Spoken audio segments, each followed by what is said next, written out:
નમસ્કાર મિત્રો હું છું ડૉક્ટર મહેશ ટાફડા. મિત્રો, એજ્યુકેશન ટચ નામની આપણી આ ઘર આંગણાની યુટ્યુબ ચેનલ પર આપ સૌ મિત્રોનું હાર્દિક સ્વાગત કરું છું. મિત્રો, આ ચેનલ પર 1111 જેટલા ઇંગ્લિશ વ્યાકરણના વિડીયો અવેલેબલ છે. મિત્રો, આ જે વિડીયો છે અંગ્રેજી વ્યાકરણના, આ વિડીયો જે કોઈ વિદ્યાર્થી સ્પર્ધાત્મક પરીક્ષાની તૈયારી કરે છે એમના સુધી મિત્રો આ વિડીયો અવશ્ય પહોંચાડજો. અને જે વિદ્યાર્થીઓ ધોરણ 9થી 12માં અભ્યાસ કરે છે એવા વિદ્યાર્થીઓ સુધી પણ આ અંગ્રેજી વ્યાકરણના વિડીયો મિત્રો પહોંચાડજો. અને આપ પણ એક આ યજ્ઞ કાર્યના સહભાગી બનશો તેવી હું આપની પાસે અપેક્ષા રાખું છું. મિત્રો, બીજી વાત એ છે કે અત્યારે આ કરંટ અફેર્સ જેમ અંગ્રેજી પણ પરીક્ષાનો એક ભાગ બની ગયો છે, ઇંગ્લિશ વ્યાકરણ, એમ આજે પરીક્ષાની અંદર કરંટ અફેર્સ એટલે કે તાજેતરની ઘટનાઓ આ પણ મિત્રો એક પરીક્ષાનો ભાગ બની ગયો છે. વિશ્વની અંદર રોજબરોજ બનતી અનેક ઘટનાઓથી વિદ્યાર્થી અવશ્ય વાકેફ હોવો જ જોઈએ. એ હેતુસર આજે પરીક્ષામાં કરંટ અફેર્સ એક ભાગ બન્યો છે. મિત્રો, આજે 194 એપિસોડ જ્યારે હું તમને તમારી સમક્ષ પ્રસ્તુત કરી રહ્યો છું ત્યારે ખરેખર હું ખૂબ જ આનંદ અનુભવી રહ્યો છું. મિત્રો, જે વિદ્યાર્થીઓ સ્પર્ધાત્મક પરીક્ષાની તૈયારી કરે છે એમના સુધી મિત્રો આ ટોપ 10 ન્યૂઝ દર રવિવારે અહીંથી જે પ્રસ્તુત કરવામાં આવે છે કરંટ અફેર્સ, મિત્રો એવા વિદ્યાર્થીઓ સુધી પહોંચાડી દોસ્તો એક સારા કાર્યના સહભાગી બનશું એવી હું આપણી પાસે અપેક્ષા રાખું છું. મિત્રો, આ ટોપ 10 ન્યૂઝ અહીંયા એક વાતની સ્પષ્ટતા એ પણ મિત્રો કરી દઉં, અહીંયા જે હું સમાચાર પ્રસ્તુત કરું છું એ હું મારા અભ્યાસની મર્યાદાને અનુરૂપ અહીંયા પ્રસ્તુત કરું છું. સંભવ છે કોઈ ક્ષતિ હોય તો ચોક્કસપણે કોઈ ઓથેન્ટિક ન્યૂઝપેપરનો અભ્યાસ મિત્રો અવશ્ય કરી લેશો. જોઈએ મિત્રો, આ ટોપ 10 સમાચારમાં એક નજર કરીએ તો મિત્રો તાજેતરમાં જ મોરિશિયસ દેશ તરફથી મિત્રો મોરિશિયસ દેશ તરફથી આપણા વડાપ્રધાન નરેન્દ્ર મોદીને grand commander of the order of the star and the key of the Indian ocean આ પુરસ્કાર આપવામાં આવ્યો છે.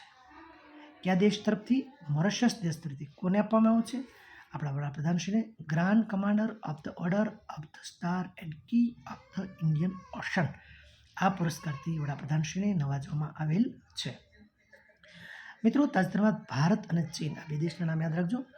રાજદ્વારી સંબંધોને 75 વર્ષ પૂર્ણ થતાં ચીનના રાષ્ટ્રપતિ દ્વારા ભારત અને ચીન વચ્ચે સહકારી અને પૂરક સંબંધો દર્શાવવા માટે ડ્રેગન હાથી ટેંગો સાથે જોડાવાની જાહેરાત કરવામાં આવી છે. ડ્રેગન હાથી ટેંગો સાથે જોડાવાની જાહેરાત કરવામાં આવી છે. કોણે જાહેરાત કરી છે? ચીનના રાષ્ટ્રપતિ દ્વારા. અને કેટલા વર્ષ પૂરા થયા ભારત અને ચીનના રાજદ્વારી સંબંધોને? તો કે 75 વર્ષ પૂર્ણ કરવામાં આવેલા છે. મિત્રો, તાજેતરમાં જ શનિ નામના ગ્રહને ખાસ યાદ રાખજો, કયા ગ્રહને? શનિ નામના ગ્રહને ઇન્ટરનેશનલ એસ્ટ્રોનોમિકલ યુનિયન દ્વારા કિંગ ઓફ સેટેલાઇટ તરીકે જાહેર કરવામાં આવેલ છે. કિંગ ઓફ સેટેલાઇટ તરીકે જાહેર કરવામાં આવેલ છે. મિત્રો, તાજેતરમાં જ ગૂગલ કંપની દ્વારા ખાસ યાદ રાખજો, ગૂગલ કંપની દ્વારા ફાયરસેટ પ્રોજેક્ટ હેઠળ જંગલોની આગને ઓળખવાને ટ્રેક કરવા માટે પ્રથમ ઉપગ્રહ સ્પેસ એક્સના ટ્રાન્સપોર્ટર 13 આ ઉપગ્રહનું નામ છે મિત્રો. સ્પેસ એક્સના ટ્રાન્સપોર્ટર 13 એ લોન્ચ કરેલ છે. મિત્રો, તાજેતરમાં જ ભારત અને કિર્ગિસ્તાન બંને દેશો વચ્ચે સંયુક્ત સૈન્ય કવાયત, નામ યાદ રાખવાનું છે, ખંજરની 12મી આવૃત્તિનું આયોજન કરવામાં આવ્યું હતું. કયા બે દેશ વચ્ચે? ભારત અને કિર્ગિસ્તાન. અને એ કવાયતનું નામ હતું ખંજર. કેટલામી આવૃત્તિ હતી? તો કે 12મી આવૃત્તિ હતી. મિત્રો, તાજેતરમાં જ ભારત દ્વારા મ્યાનમારમાં આવેલ ભૂકંપની વિનાશક અસર માટે રાહત ફાઇલ તરીકે ઓપરેશન બ્રહ્મા, ખાસ યાદ રાખજો, મ્યાનમારમાં જે ભૂકંપ આવ્યો છે એની અસરને પહોંચી વળવા માટે સરકારશ્રી દ્વારા ઓપરેશન બ્રહ્મા શરૂ કરવામાં આવેલ છે. ઓપરેશન બ્રહ્મા ખાસ યાદ રાખજો મિત્રો, સમગ્ર વિશ્વમાં દર વર્ષે 20મી માર્ચને વર્લ્ડ હેપીનેસ ડે તરીકે ઓળખવામાં આવે છે. અને આ વર્ષે એટલે કે 2025માં વર્લ્ડ હેપીનેસ ડેની થીમ શું હતી? તો કેરિંગ એન્ડ શેરિંગ. મિત્રો, ફિનલેન્ડ છે એ વર્લ્ડ હેપીનેસમાં પ્રથમ ક્રમે છે. ફિનલેન્ડ, આ વસ્તુ પણ આપણે ખાસ યાદ રાખીશું. અને 20મી માર્ચને વર્લ્ડ હેપીનેસ ડે તરીકે ઉજવવામાં આવે છે. અને એની થીમ આ વર્ષની કેરિંગ એન્ડ શેરિંગ હતી, એ પણ ખાસ આપણે યાદ રાખીશું.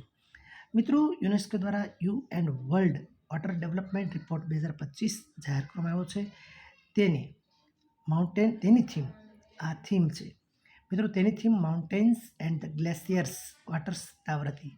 કોની થીમ હતા? Mountains and the glaciers water tower હતી. જે વોટર ડેવલપમેન્ટ રિપોર્ટ 2025 જાહેર કરવામાં આવ્યો છે, તેની theme mountains and glaciers water tower હતી. આ ખાસ યાદ રાખજો મિત્રો. મિત્રો, તાજેતરમાં જ સ્વિસ ઓર્ગેનાઇઝેશન IQR દ્વારા વર્લ્ડ એર ક્વોલિટી રિપોર્ટ 2024 જાહેર કરવામાં આવ્યો છે. ખાસ યાદ રાખજો, સ્વિસ ઓર્ગેનાઇઝેશન IQR દ્વારા વર્લ્ડ એર ક્વોલિટી રિપોર્ટ 2024 જાહેર કરવામાં આવ્યો હતો. આ રિપોર્ટમાં 138 દેશોનો સમાવેશ કરવામાં આવ્યો હતો. એમાં ભારત સૌથી પ્રદૂષિત દેશોમાં 5મા ક્રમે હતું. આ ઘણી બધી દુઃખદ વાત બની રહે છે. મિત્રો, તાજેતરમાં જ SIPRIના રિપોર્ટ અનુસાર વિશ્વમાં યુક્રેન, યાદ રાખજો મિત્રો, કોના રિપોર્ટ પ્રમાણે? SIPRIના રિપોર્ટ પ્રમાણે વિશ્વમાં યુક્રેન દેશ સૌથી વધુ શસ્ત્રો આયાત કરનાર દેશ બની રહ્યો છે. યુક્રેન દેશ વિશ્વમાં સૌથી વધુ શસ્ત્રો ખરીદનાર દેશ બન્યો છે. અને ભારત શસ્ત્ર ખરીદીમાં બીજા ક્રમે રહેલ છે.